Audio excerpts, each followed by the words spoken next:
കേരള സർവകലാശാല രജിസ്ട്രാർ പങ്കെടുത്ത യോഗത്തിൽ നിന്നും VC മോഹൻ കുന്നുമേൽ ഇറങ്ങിപ്പോയി എന്ന വാർത്ത വരികയാണ്. നമുക്കറിയാം സ്വാരസ്യങ്ങളും വലിയ ഏറ്റുമുട്ടലുകൾ കസേരകളിയൊക്കെ തന്നെ നടന്നുകൊണ്ടിരിക്കുന്ന സന്ദർഭമാണ്.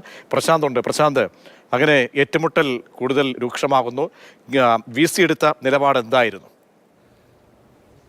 ഇന്നിപ്പോൾ PM ഉഷയുമായി ബന്ധപ്പെട്ട ബോർഡ് ഓഫ് ഗവേണൻസ് യോഗം നടക്കുകയായിരുന്നു. ഈ യോഗത്തിൽ VC ഡോക്ടർ മോഹൻ കുന്നുമ്മൽ ഓൺലൈനായാണ് പങ്കെടുത്തത്. ഈ യോഗത്തിൽ പങ്കെടുത്ത അവസരത്തിൽ ഓൺലൈനായി തന്നെ VC സസ്പെൻഡ് ചെയ്ത രജിസ്ട്രാർ KS അനിൽകുമാറും പങ്കെടുത്തിരുന്നു. ഇത് കണ്ട ഉടൻ തന്നെ VC ഡോക്ടർ മോഹൻ കുന്നുമ്മൽ അദ്ദേഹത്തോട് ഈ യോഗത്തിൽ പങ്കെടുക്കരുത് എന്ന് നിർദ്ദേശിക്കുകയായിരുന്നു. അതിനുശേഷം പിന്നീട് ആദ്യം ഓൺലൈനായിരുന്നെങ്കിലും പിന്നീട് രജിസ്ട്രാർ ഓഫ്ലൈനായി തന്നെ നേരിട്ട് തന്നെ ഫിസിക്കലായി തന്നെ ഈ യോഗത്തിൽ പങ്കെടുക്കാനെത്തി. ഇതോടെ VC ഡോക്ടർ മോഹൻ കുന്നുമ്മൽ ഈ PM ഉഷയുമായി ബന്ധപ്പെട്ട ബോർഡ് ഓഫ് ഗവേണൻസ് യോഗത്തിൽ നിന്ന് ഇറങ്ങിപ്പോവുകയാണ് ചെയ്തത്.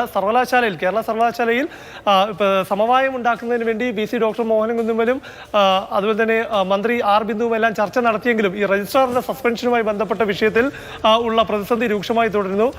VC doctor Mohan Kunnummal registrar വഴി വരുന്ന ഫയലുകൾ തീർപ്പ് കൽപ്പിക്കുന്നില്ല. അപ്പോൾ അതുമായി ബന്ധപ്പെട്ട് സിൻഡിക്കേറ്റ് അംഗങ്ങളുടെ ഭാഗത്തുനിന്നടക്കമുള്ള വിമർശനങ്ങൾ അല്ലെങ്കിൽ എതിർസ്വരങ്ങളെല്ലാം നിൽക്കുന്നു. കേരള സർവകലാശാലയിലെ പ്രതിസന്ധി ഇപ്പോഴും രൂക്ഷമായി തന്നെ തുടരുകയാണ്. ശരി, പ്രശാന്ത് കൃഷ്ണയാണ് വിവരങ്ങൾ നൽകിയത്.